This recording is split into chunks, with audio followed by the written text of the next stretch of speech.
Et pour en parler, nous avons le plaisir d'être en direct depuis Marrakech avec Jamel Saadi, expert en tourisme. Bonsoir à vous et bienvenue. Merci, bonsoir à tous et c'est un plaisir d'être en votre compagnie. Le Maroc est à la conquête de nouveaux marchés émetteurs de touristes afin de booster ses flux touristiques. Que pouvez-vous nous dire sur le marché brésilien et de l'Amérique du Sud en général? D'abord, c'est une opportunité qu'on va saisir.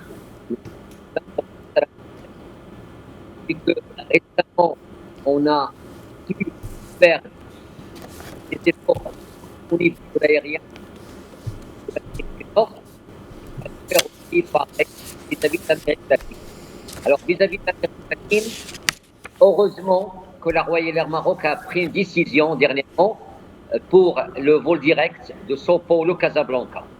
Et il y a quand même dernièrement encore parlé, il n'est pas encore, il est toujours en discussion, d'une compagnie aérienne brésilienne qui va faire pareil vers le Maroc, vers Marrakech bien sûr, parce que il faut dire, chaque destination, si on a le direct et une compagnie aérienne, c'est comme ça on peut booster et en plus faire de la promotion touristique.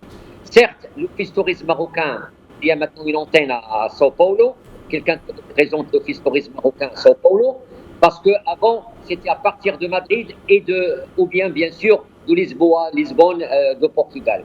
L'équipe au niveau de l'équipe à Madrid et à Lisbonne, avec leurs correspondants à São Paulo, ils font un travail extraordinaire par rapport à des gros TO, que ce soit des TO espagnols et des TO portugais.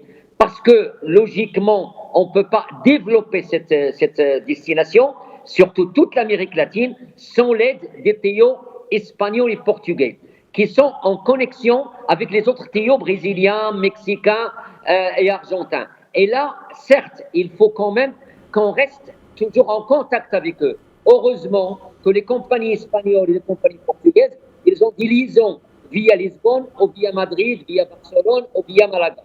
Et ça donne de l'importance à plus un tourisme culturel. Parce que c'est vrai, ils n'ont pas la tourisme balnéaire. C'est vrai qu'on sait très bien que leur destination est bien avec le tourisme balnéaire. Mais le tourisme qui est lié maintenant avec leur travail est surtout le plus important que, heureusement, que la compagnie aérienne a pris cette décision, la compagnie nationale bien sûr, a pris cette décision pour faire le São Paulo Casablanca, et il faut qu'on développe plus d'autres connexions. Alors, est-ce que c'est la même démarche du coup pour des marchés moins classiques comme la Chine et les pays du Golfe, alors que le Maroc pourrait emprunter? C'est pareil. Et alors, j'ai appris aussi que la Royal Air Maroc, il va avoir une connexion avec Pékin et Casablanca. Il va reprendre ces vols qui ont été arrêtés depuis longtemps après le Covid. Et là aussi, la Chine, c'est un marché très émetteur, un marché qui développe et qui est très connu à l'international. Là aussi, la Chine, avec le Japon, avec la Corée du Sud et d'autres destinations comme l'Inde, n'oublions pas l'Office tourisme, il offre beaucoup d'antennes, que ce soit en Chine, que ce soit en Corée, que ce soit en Inde et même en Australie. Et ça donne cette promotion touristique pour attirer des clientèles parce que le marché classique qui est le marché européen, on ne peut pas dire qu'il est saturé. On a besoin encore plus. Mais la promotion touristique n'est pas aussi facile. Heureusement que la digitalisation, que ce soit vers l'Amérique ou vers l'Asie, elle joue un rôle très important.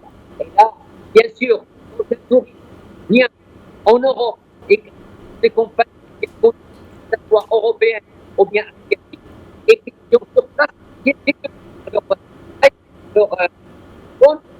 trouve le Maroc en plein pour qu'ils viennent directement à notre destination, que ce soit le nord ou le sud, et surtout, comme je viens de préciser, le culturel qui les intéresse. Alors on dit souvent que la Coupe du Monde de football mondial Qatar 2022 a mis le Maroc dans la carte du monde. Morocco est devenu un pays connu. Il y a ce soft power qui s'est mis en place depuis 2022. Est-ce que d'après vous, l'exploit des lionceaux au JO va avoir le même impact pour la destination Maroc dans le monde? Je veux bien préciser, heureusement qu'on a cette équipe, que ce soit au niveau de la Coupe du Monde à Doha ou que ce soit les JO à Paris. Pourquoi? D'abord, prenons l'exemple du Maroc avec l'Argentine. Là, les Argentins, ils vont voir le Maroc. Et ceux qui ne connaissent pas le Maroc, ils sont obligés de chercher dans toutes les plateformes où il est le Maroc. Comment il est le Maroc? Est-ce qu'on peut aller voir le Maroc? Ça, c'est extraordinaire. Et je précise que pendant la Coupe du Monde à Doha, le Maroc a été vraiment dans Google, il faut dire 10 millions et des centaines de millions qui ont cliqué pour savoir où est le Maroc. Et ça, c'était une opportunité extraordinaire pour arriver à découvrir et connaître cette destination à l'Afrique du Nord, avec la Méditerranée au nord et l'Atlantique à l'ouest. Et ça joue, c'est très important. Il peut être autre événement.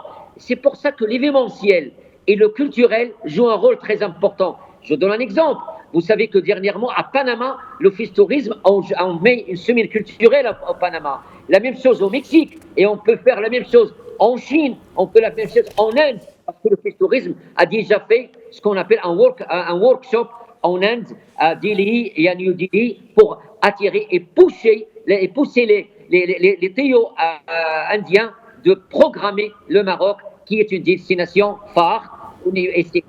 Heureusement qu'on est bien placé, heureusement qu'on a des équipes qui montrent le Maroc, et ça fait énormément plaisir. Merci infiniment, Jamel Sardi, d'avoir répondu à nos questions. Je rappelle que vous êtes expert en tourisme et que vous étiez avec nous depuis Marrakech. Merci beaucoup.